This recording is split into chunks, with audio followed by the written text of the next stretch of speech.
All right, 3, 2, 1. Let's go ahead and make this full screen. All right, so today we begin the idea and talking about processing photographs. More specifically, we're gonna be talking about developing a digital workflow.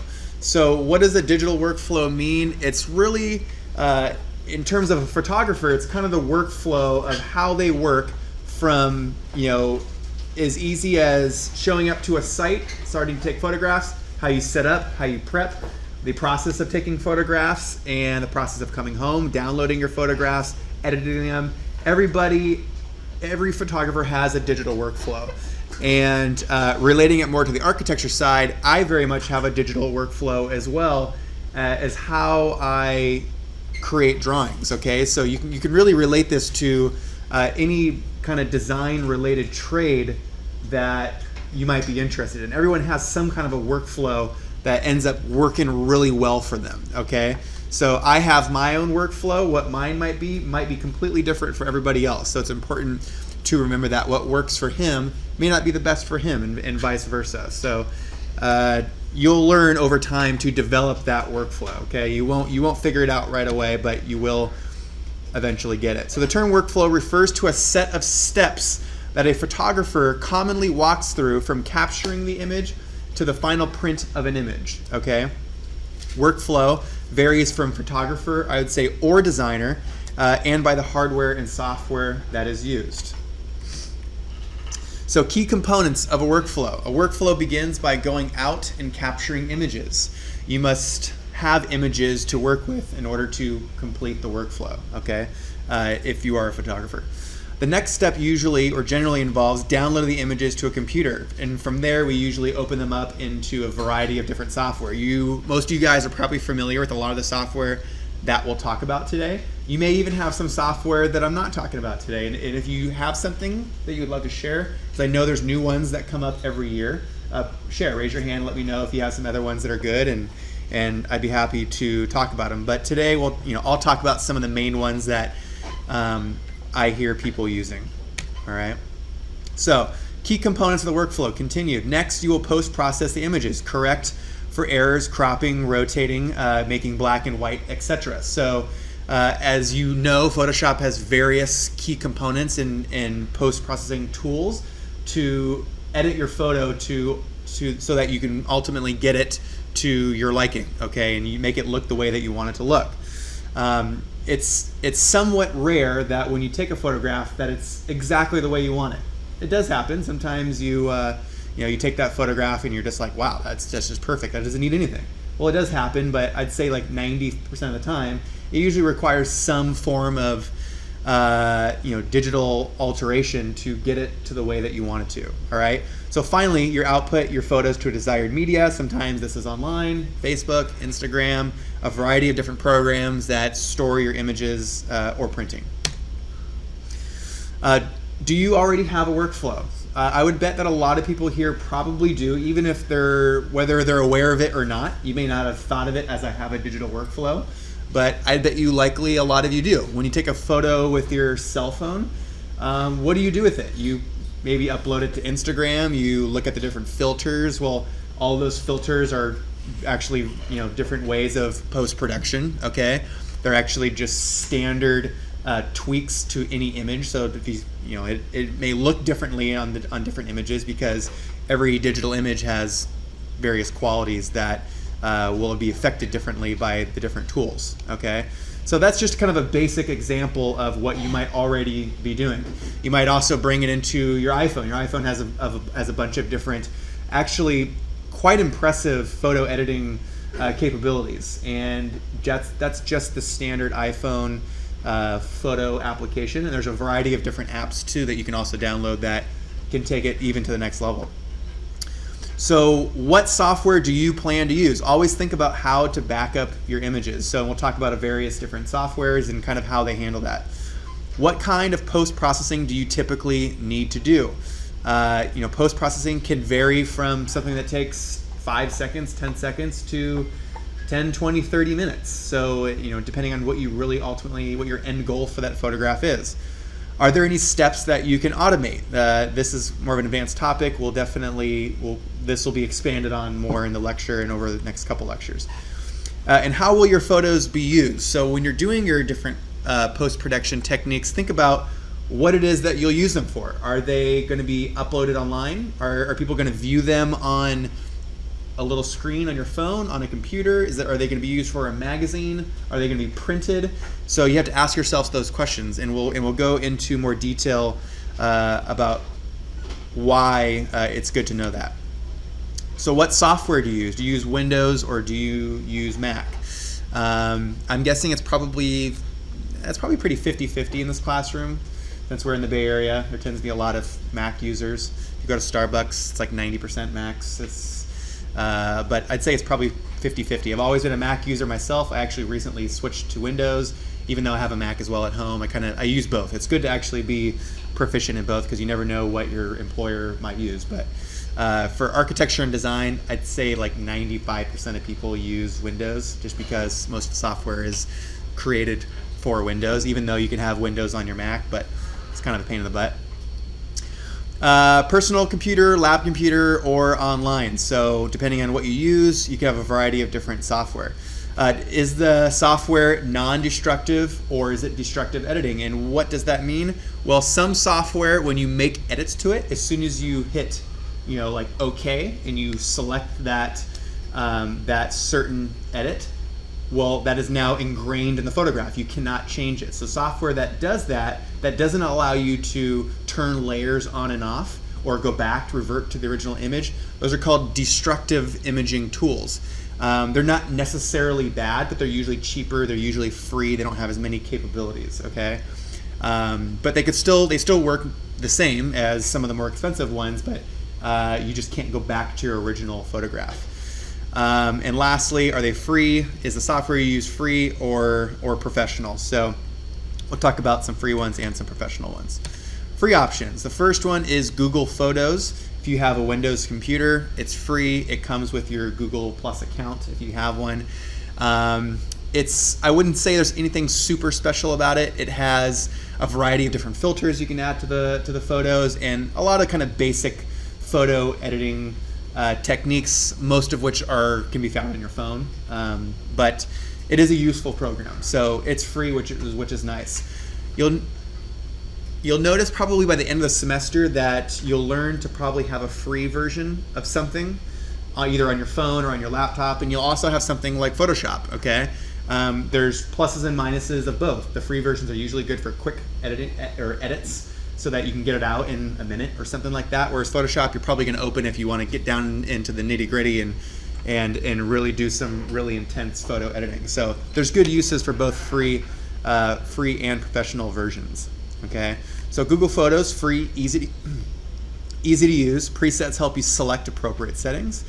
Easy to email, download, and order prints online. So it's pretty intuitive. That's probably the overall catch of Google Photos. Anyone that doesn't know anything about photo editing can use the software. Next, Photoshop Express Editor. This is also a free piece of software that you can put on your computer. You can also put it on your Android and your iPhones. What's good about it? It is free. It is unfortunately a destructive editor. One of the downfalls of it is it requires an internet connection. Okay, so you'll notice a lot of software actually does require an internet connection these days because that's how they validate their licensing. All right.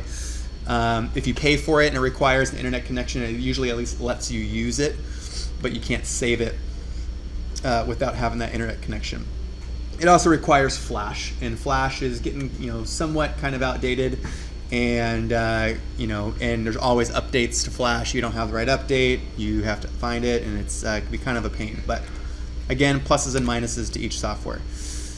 Next, we have Pixlr. Pixlr is probably of the three that we've talked about so far is probably my favorite.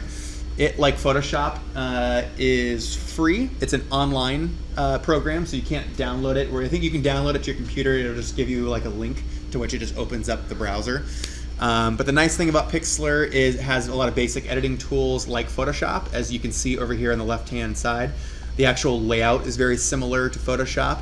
And it also allows you to create a handful of layers. So that's kind of nice. You can turn them on and off. So the image is destructive once you save it, unfortunately. It's not like a Photoshop file where it saves it exactly as you left it off with all of your layers.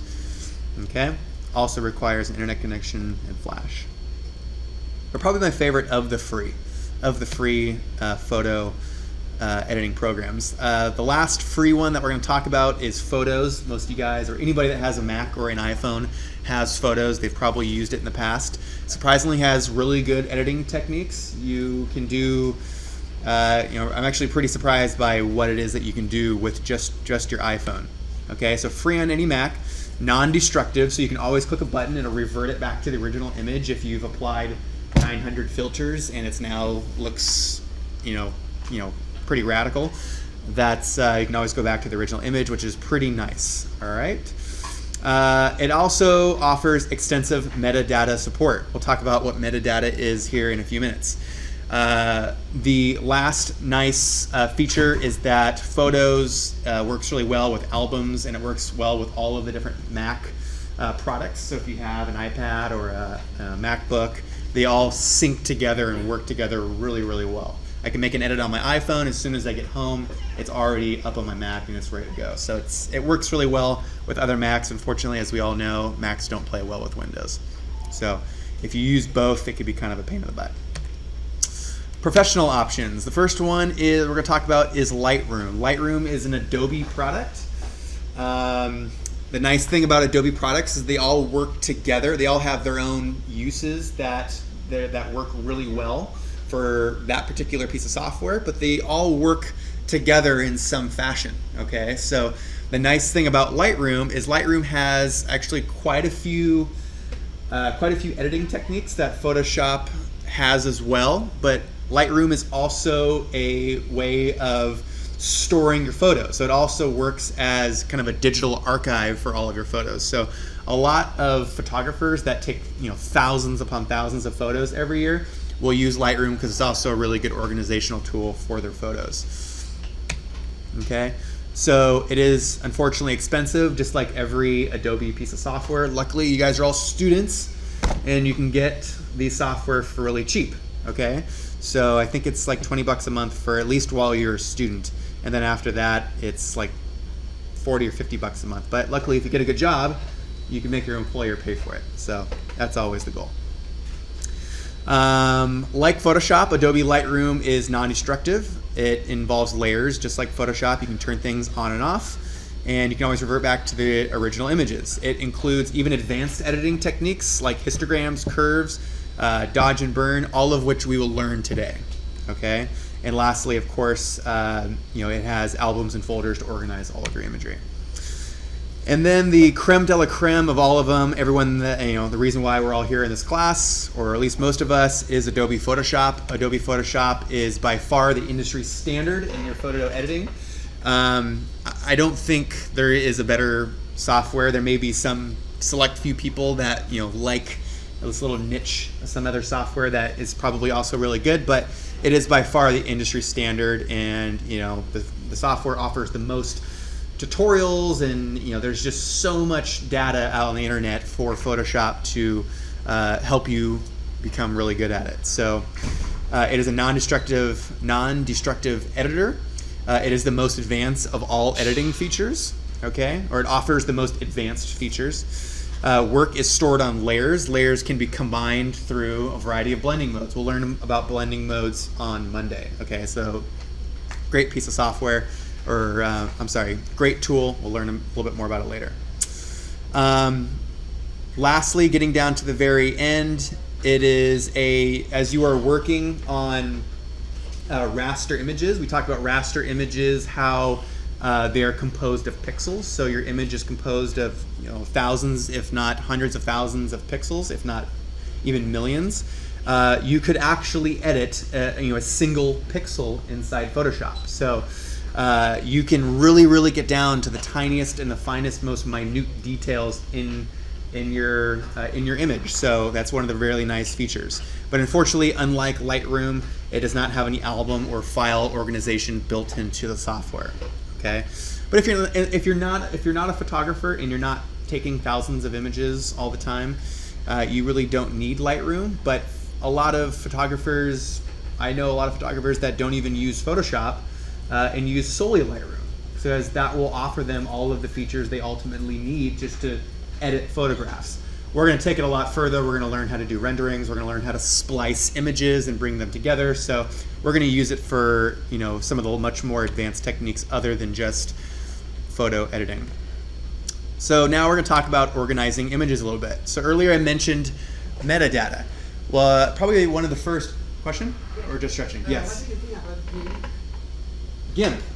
You know, it's funny. GIMP actually used to be on my slideshow. GIMP is also good. Is it free? I don't recall. I haven't used it in a while. GIMP is also good. I unfortunately have not used it in probably several years. Do you want to maybe mention a couple of nice things about it? It's basically Photoshop, but free. Yeah, it is free. It doesn't have. It's probably more closely related to like Pixlr, in that you can't necessarily, or can you like splice images? I don't know. Yeah, I don't think so. I think it's, you know, it does offer really good advanced photo editing techniques, but not quite as many as Photoshop. But it's free, so it's a good option for a free alternative. I think it will read old versions of Photoshop files. I'm sorry, say that one more time. I think it will read. Oh, it'll read Photoshop files. Do you know if it'll be able? Do you know if Not it the newest reads the version. layers?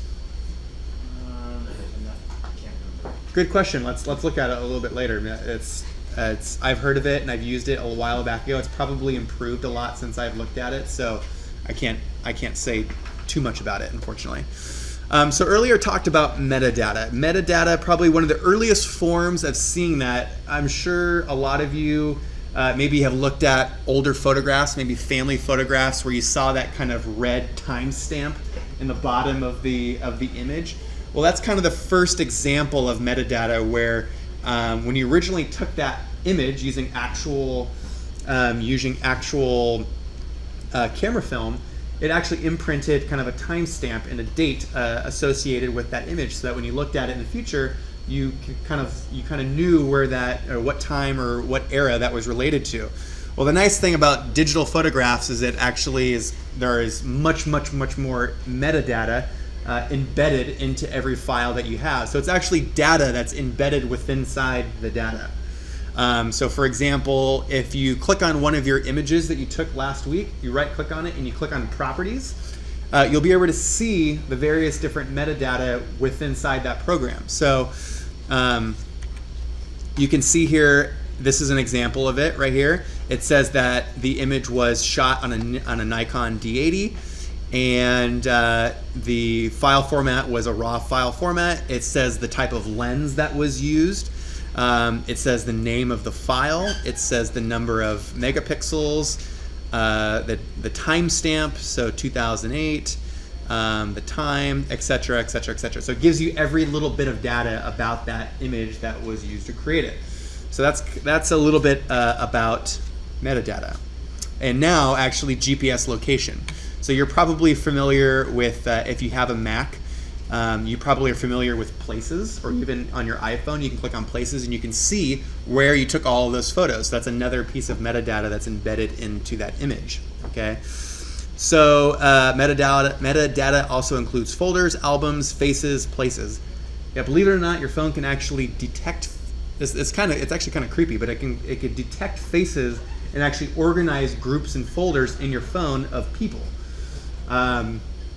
It's quite interesting. A funny example of this was I was just at a wedding and I took a bunch of photos of everybody, and it organized them all by people. But instead of capturing all of the nice good smiles, it always picked the image to represent that person. It always picked like the worst image ever. It always of someone frowning or a droopy face or something like that. But yes, your phone and camera can start to detect faces. Events and places. So I'm not going to talk too much about albums. We all kind of understand how that works, okay? So you create folders to create albums to organize your digital life, okay? And luckily now your phone and your computer does a lot of that for you. It does it by itself. You don't necessarily have to drag and drop, images into these folders. It does it automatically. We then have events, okay? You guys know how that works. Faces, as I've talked about, okay? Here's actually an example of exactly what I was just talking about. It kind of picks a random face and then assigns it to that person. Places. So whoever took this image has certainly been all over the world, especially Europe. But this requires a GPS connection in your images to be able to do that. Luckily, I think most cameras that were created in the last probably 4 or 5 years have a GPS feature in them. Okay, so moving on to typical adjustments, and these are going to be adjustments that we're going to learn in Photoshop.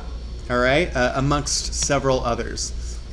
The first one we're going to talk about is, and you're probably actually, before I get into them, you're probably familiar with a lot of these and you've probably done them a lot in the past.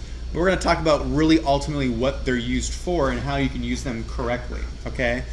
The first one we're going to talk about is crop and resize. And what this does is it adjusts the composition of the photo to ultimately make it better. An example of that, let me kind of look at this image on the screen, is this wedding image of these 2 ladies. Well, before you cropped it, you had a lot more information than what you see in the crop. You have the dresses, you have the foliage around it. There's a lot more data. So if you're not cropping it, you're not really focusing on any one specific thing.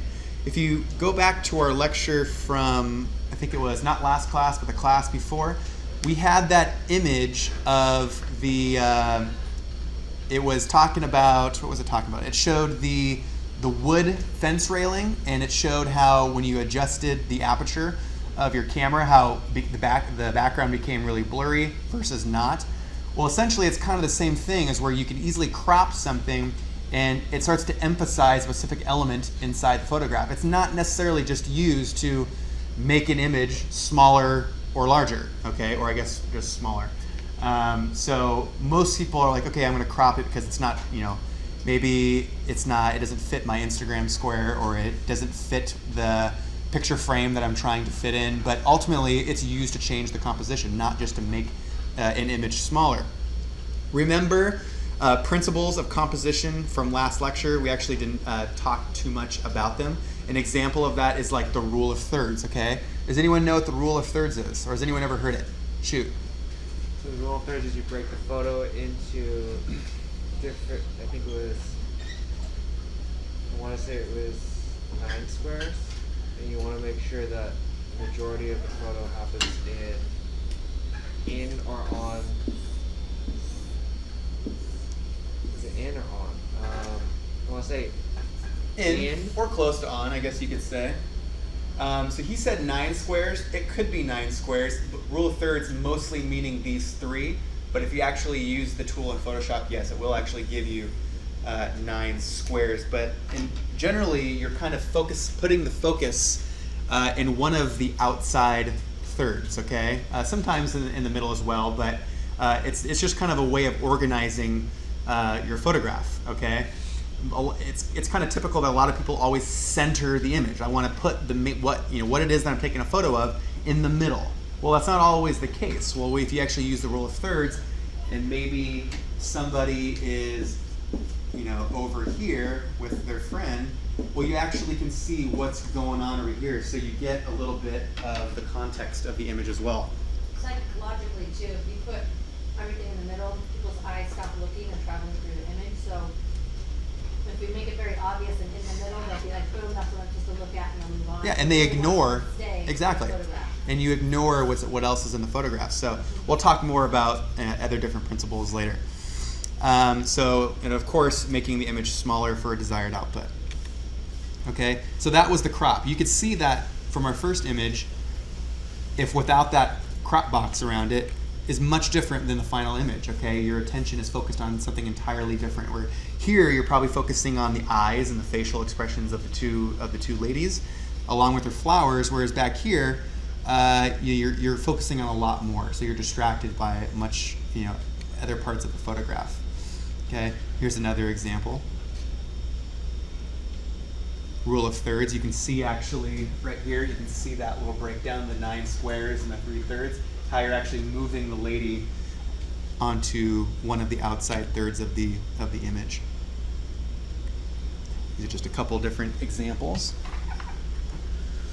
Okay, next, exposure. Well, we've all seen a photograph that's, not properly exposed. It's usually a little too dark, a little too light. It's probably actually the most common photo problems that you usually realize. Probably one of the most common touch-ups that you do on your phone or one of your other programs that you use is usually to adjust the exposure. And you do this when your image is either too dark or too light, okay? So you adjust the exposure to lighten dark images or darken light images, okay? Or vice versa, all right? So here's an example of that. And what that does is it makes the shadows inside of an image not quite as dark, and it makes the highlights and the lighter portions of the image a lot lighter, okay? Amongst a few other things too, but in kind of a nutshell, that's what it's doing, okay? Next we have brightness and contrast, okay? Brightness and contrast adjust the overall brightness of an image, okay? Obviously, it's in the name. And what that does is it adjusts the image to have stronger darks and stronger lights, okay? A lot of times when you take a photograph, you're going to get, dull shadows in an image, and you usually kind of have dull, lighter images too. So you're bringing out the darks and the lights in the image, and we'll show you a couple examples of that in a second. 2 more advanced editing techniques to correct brightness and contrast that we'll talk about today in our Photoshop discussion is levels and curves, okay? It does a lot more than just adjusting the brightness and the contrast, because there is a brightness and contrast tool in Photoshop, but the levels and curves tools actually allows you to adjust various portions of the photograph, whether it's making the lights in the image lighter or darker, or the darks lighter and darker. So there's much more variation in terms of how you adjust the brightness and contrast between those 2 tools. So here's an example of that. Here's the original, actually, you're actually not seeing the original photograph here. You're seeing actually 2 extremes of a photograph, but one is very underexposed, to which you can see that the color, the green in the grass is not popping. You're actually getting you're getting far too much shadow in the image, whereas the image on the right, with proper adjustments to the contrast, allows the green in the grass to pop, and also see the subtleties of the shadow in between the blades of grass, okay? So you get really nice contrast between the various colors in the image. The next technique we're going to talk about is color, saturation, and vibrance, okay? These are 3 different things. You can adjust each of these 3 things inside Photoshop. Why might you adjust these? Well, the first reason is to adjust for improper white balance, okay? For example, this image right here that you see on the screen, let's say you look at these flowers and you want to make the pink pop. Well, to make that pink pop, you actually have to pull the whites and the real light tones out of those out of the petals and actually brighten those up. So you're actually adjusting for improper white balance in the photograph. An example of another color example is providing a tint. We'll talk about how to create sepia images in Photoshop later. So we'll talk a little bit more about what that means once we get into that process. And then lastly, we'll talk about saturation, where you add more or less saturation or vibrance to an image.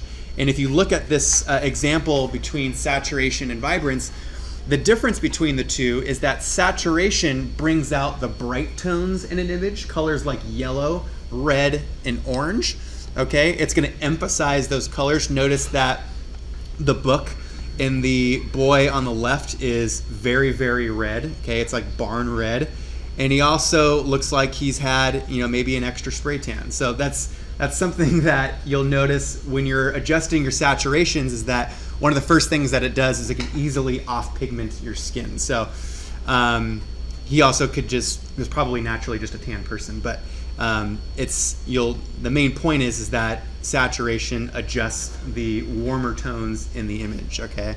Whereas vibrance, on the other hand, is the opposite, and it adjusts the cooler tones. It adjusts the whites, the greens, the blues, the grays, okay? So you'll notice that from the image on the right, you'll notice that your sky is much bluer over here on the right, to whereas the warmer objects have a little bit more pop on the other side.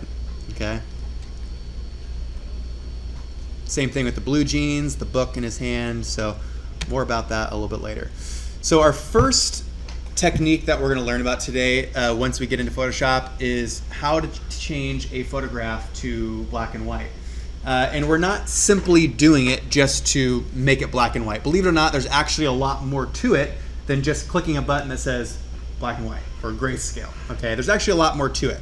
Does anyone kind of know maybe the history behind what a sepia image actually was? Maybe I can resort to maybe like some of the older guys. Yeah, it was. I think wasn't it a blueprinting technique? Well, kinda. There's a little bit more to that. There's a chemical bath. Yeah. As part of the developing process. So a while back ago, when you didn't have color photographs, you just took black and white photographs. So part of that was adding a color bath to your image that allowed you to get a certain color to kind of pop. And usually at first, that was, you know, kind of a brownish tone, and just allowed you to get some additional pigments into that photograph. Now we have a lot more different variations where you can add a like orange filter or a blue filter, green filter. It's kind of a further breakdown of the old-fashioned sepia style images. Okay, so we'll talk about how to make those black and white adjustments soon. So here's an example of what that might look like. Okay, so one of the reasons why you might make something black and white is maybe you're trying to not so much focus on the rich color inside of an image, and maybe you're trying to focus on something else. Maybe you don't want to. Maybe you want to focus on the actual. Maybe it's the actual item in the photograph, or maybe it's the texture in the photograph, and you don't so much want to focus on the color. So, black and white photography is definitely an art. It's not for everyone. Not everyone sees it. It's not 100% my thing either, but it could be really beautiful if done right. Focus. Focus is an adjustment that we'll look at in Photoshop. It sharpens the image to make the edges stand out. It doesn't quite do it. It doesn't, if you take an image and it's not focused and it's blurry, it's not going to just make it unblurry. It's what it does is it actually kind of crispens the really fine details in an image. So if you take a bad photograph and it's not in focus, it's not going to just focus it for you. It doesn't quite work like that, but it will fix slightly blurry aspects of an image to make those a little bit better. Do you want to add something to that? Well, at the pixel level, say you take a photo at a coarse resolution, 645, whatever, then you want it to go bigger. It's adding pixels to it so that, yes. Reduce the jagginess. Exactly. So in areas of the image where maybe there's not as many pixels, what he's saying is that it actually adds pixels to the image so that there can be more color variation in that small span. Now you probably can't see the difference on the screen, is my guess, but if you look really closely, the image on the right is using the focus tool, whereas the image on the left is not. You'll probably notice the variation a little bit more on your computer, but the difference between the two is that there's just a little bit more color differentiation on the pages on the image on the right. Okay. Redeye reduction. So redeye reduction. Does anyone know why redeye reduction happens? And this is actually not really a tool that we'll focus on too much in Photoshop. It's pretty self-explanatory. A lot of people probably know how to do it. But does anyone know why it happens? Yeah, so exactly. So typically in like darker settings that you're in, so usually when it's really light outside, that you don't notice it because when you take a flash on your camera, the flash is actually going into your retina, refracting off the back of it, and then ultimately producing this red glow on your eyeball. So when it's light outside and it's really bright, the flash doesn't have nearly as much as an effect on your face. So just a little history lesson on Redeye. What we're going to learn a tool called the clone stamp later on in class, where it actually makes it very, very easy to correct things like that. Next, we have levels. Levels is a advanced Photoshop technique. It will become very handy, and we'll learn how to use it today. It is used to adjust, or it is an adjustment of an image so that there is both true black and true white in a given image. So, like most of the tools we've talked about, they're all very closely related. They all essentially kind of do the same thing, but in different ways, and they all have different abilities in how they adjust the photograph. Okay, so levels will help you acquire true whites and true darks. I'm sorry, true whites and true blacks inside of a photograph. So maybe things like shadows aren't quite really dark and really black. Well, levels can help really bring out the depth in those shadows and ultimately bring out the true whites in an image. Okay, so an example of that is this image right here. Notice the original image over here on the left. This is prior to the levels adjustment, whereas the image on the right would be after the levels adjustment. So if you look at the image on the left, you're going to notice a few areas, like the shadows underneath where this paint is peeling, where there are already some pretty good darks, but they're not really true. If you look over to the right, you can see where that's much darker. What really makes this image pop is areas like the concrete. So the concrete behind the paint, notice that the speckled white portions of the concrete are now popping a lot more, and you're getting a lot more of that true color. But it's also pulling out a lot of the white pigment in the paint. So you're actually really seeing the true color of that paint, whereas the original photograph didn't quite do that. So that's just one of the beauties of learning Photoshop, is that you can really correct a lot of the things that maybe that weren't accounted for when you're originally taking the photograph. Next, the next advanced technique, which we will also learn today, is curves. Curves selectively adjust parts of an image without changing other areas of the image. So you can actually start to be more selective in terms of how you lighten or darken an image. For example, and this one's a lot easier explained when you're actually doing the tutorial than it is when you're just reading the how-to. But essentially, you have two parts of an image. You have lighter tones and you have darker tones. Well, you can actually go into the lighter tones and make those lighter tones more light or more dark. Or you can do the same thing with the darker tones, where you can make the darker tones more light or more dark. So it'll make a lot more sense once we actually perform it live. Okay, so here's an example of that. Here's another example of that. Okay, getting a much more richer color in her hair, a lot richer shadows, the color in her dress is standing out a lot more, etc., etc. Okay, finally, one of our last slides before we take a quick break. The final results, remember, a lot of what we're talking about is we are creating a digital workflow. So everything that we just talked about is kind of the beginning to the middle of what might be your digital workflow in terms of photography. The last thing that we might do is we're going to either print it, we're going to upload it to the web, we're going to store it somewhere, amongst various other ways. So that's going to be the end result of your digital workflow. Okay. Does anybody have want to add anything to that? Do they have any programs that maybe they also really like to use? We already talked about GIMP previously. Does anybody have any other fun tools or programs they used in the past? Yes, no, maybe so. Okay, all right, so moving on. So what are some of those web galleries? We're all familiar with Facebook, Instagram. Flickr is another really good one. When we use that Creative Commons website, Flickr is one of the resources that it actually searches for. Flickr is a little bit more geared towards photographers. Okay, so a lot of really good photographers use Flickr, as there's a lot of photographers that use the site, so they like that relationship. Google Photos, Photoshop.com, your own website, many others. Okay, so that's it. That's it for the lecture. It's 7:19. Let's come back at 7:30, and then we'll go ahead and jump into Photoshop, and we'll start editing some photographs.